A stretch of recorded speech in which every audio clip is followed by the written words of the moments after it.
Yes, आपका audio freeze हो गया है, so I will try and go to professor Apoorvanand. Thank you sir so much for joining. आप उस समय कनेक्ट नहीं हो पाया था आपका ऑडियो। मैं आपसे यही पूछना चाह रही थी कि सर जो मणिपुर में हालात है, बार बार लोग ये सवाल कर रहे हैं कि प्रधानमंत्री नरेंद्र मोदी मन की बात करते हैं लेकिन मणिपुर की बात वो करना नहीं चाह रहे। अभी एक रिटायर्ड आर्मी जनरल ने एक बहुत ही स्ट्रॉन्ग ट्वीट लिखा जो कि खुद वो मणिपुर के थे कि Manipur is leaderless, it is stateless. क्या ये चीजें सरकार क्या देख ही नहीं रही है या फिर जानबूझकर अनदेखा कर रही है? नहीं, अगर आप इस सरकार की बात करें और इस सरकार का हिंसा के प्रति क्या रुख है, अगर आमतौर पर आप यह देखने की कोशिश करें तो यह पता चलेगा कि मणिपुर में वो वही कर रही है जो देश में दूसरी जगह हिंसा के मामलों में उसने किया है। जैसे अगर आप मुल्क में मुसलमानों पर होने वाली हिंसा को देख लें, ईसाइयों पर होने वाली हिंसा को देख लें, तो यह सरकार पिछले 8 साल में खामोश रही है। दलितों पर होने वाली हिंसा में भी खामोश रही है। यानी खामोश रहकर दरअसल उसके जो मतदाता हैं उन मतदाताओं को ये बतलाना चाहती है कि यह मामला कोई महत्वपूर्ण नहीं है और लोग शोर कर रहे हैं, हमें परेशान करने के लिए शोर कर रहे हैं, इस पर ज़्यादा ध्यान नहीं देना चाहिए। उसी तरह मणिपुर को लेकर यह ख्याल बतलाया जा रहा है कि हम तो देखिए इनको मिलाने की कोशिश कर रहे हैं इन सारे राज्यों की, और ये शैतान बच्चे हैं, आपस में झगड़ते रहते हैं। और अब इनके झगड़े को जो इतने साल पुराने हैं, इस झगड़े को हम कैसे निपटाएं इतने जल्दी। तो एक आप दरअसल जनता को यह दिखलाते हैं कि ये झगड़ालू बच्चे हैं जो एक दूसरे से झगड़ रहे हैं और हम इनको ठिकाने लगाने की कोशिश कर रहे हैं, साथ लाने की कोशिश कर रहे हैं। तो हिंसा के प्रति एक सामान्य रुख है इस सरकार का, वह रुख है उस पर पूरी तरह खामोशी रखना, उससे इनकार कर देना। जैसे दिल्ली में देश के अनेक हिस्सों में घृणा, हेट स्पीचेस और हेट असेंबलीज हुई, सरकार बिल्कुल खामोश रही, उनको उसने होने दिया, जबकि वो बहुत बड़ा मुद्दा बना। धर्म संसद और तरह तरह की संसद होती रही।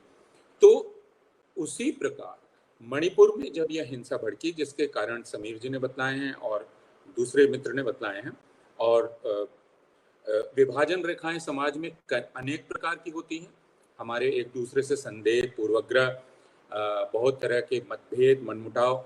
सरकारों का काम ये होता है कि वह उनको गहरा ना करे बल्कि उनको कम करे। अच्छी सरकार का काम यह होता है। लेकिन यहाँ यह दिखलाई पड़ा कि जो वीरेंद्र सिंह सरकार, जो बीजेपी की सरकार है, उसने एक बहुसंख्यकवादी रुख अपनाया। वह एक अपॉर्चुनिस्टिक तरीका था।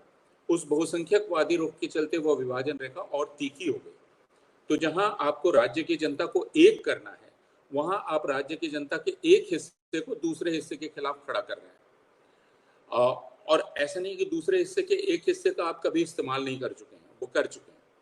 तो दोनों ही चीजें हमें समझनी चाहिए। यह रणनीति कि हिंसा को पर खामोशी रखकर हम उसके होने से ही इनकार कर देंगे, और जो हमारे समर्थक हैं उन्हें हम विश्वास दिलाएंगे कि यह दरअसल एक बड़ा जो हम राष्ट्र निर्माण का कार्य कर रहे हैं, उस राष्ट्र निर्माण के कार्य में ये लोग बाधा पहुंचाना चाहते हैं और इन छोटी छोटी चीजों पर ध्यान नहीं देना चाहिए। इसलिए आप भी इन पर ध्यान न दें। जो लोग शोर कर रहे हैं वो तो आप जानते ही हैं, हमारे विरोधी हैं, और विरोधियों का काम विरोध करना है। तो यह अपने समर्थकों को वो बतला रहे हैं। दूसरी तरफ वो इंतजार कर रहे हैं कि आखिरकार यह हिंसा कभी थमेगी, लोग थक कर रुक जाएंगे, इसका इंतजार हो रहा है। हम सारे लोग देख रहे हैं कि मणिपुर इस समय बिल्कुल राज्य विहीन है। वहां कोई कमांड नहीं है, सेंट्रल कमांड नहीं है, वहां कोई रणनीति नहीं है। कायदे से अभी भारत के गृह मंत्री को कैंप किए होना चाहिए था वहां, लेकिन भारत के गृह मंत्री अब अलग अलग राज्यों में जाकर वहां की सरकारों के खिलाफ भाषण दे रहे हैं। तो इसी से आप इस गंभीरता का अंदाज लगा सकते हैं। इसका भी आप अंदाज लगा सकते हैं कि कल प्रधानमंत्री ने अपना राष्ट्रीय प्रसारण किया है। उस राष्ट्रीय प्रसारण में उन्होंने चिंता भी व्यक्त नहीं की है इस हिंसा को लेकर। वो कह रहे हैं कि मैं संयुक्त राष्ट्र जा रहा हूं और वहां पर मैं सुधैव कुटुंबकम का नारा दूंगा, लेकिन अपने देश में देशवासी एक हों या मणिपुर एक हों, यह कहने का साहस नहीं है, क्योंकि उनको पता है कि उनकी पूरी राजनीति एकता राजनीति ही नहीं।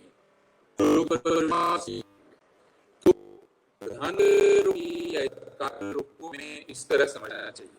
तो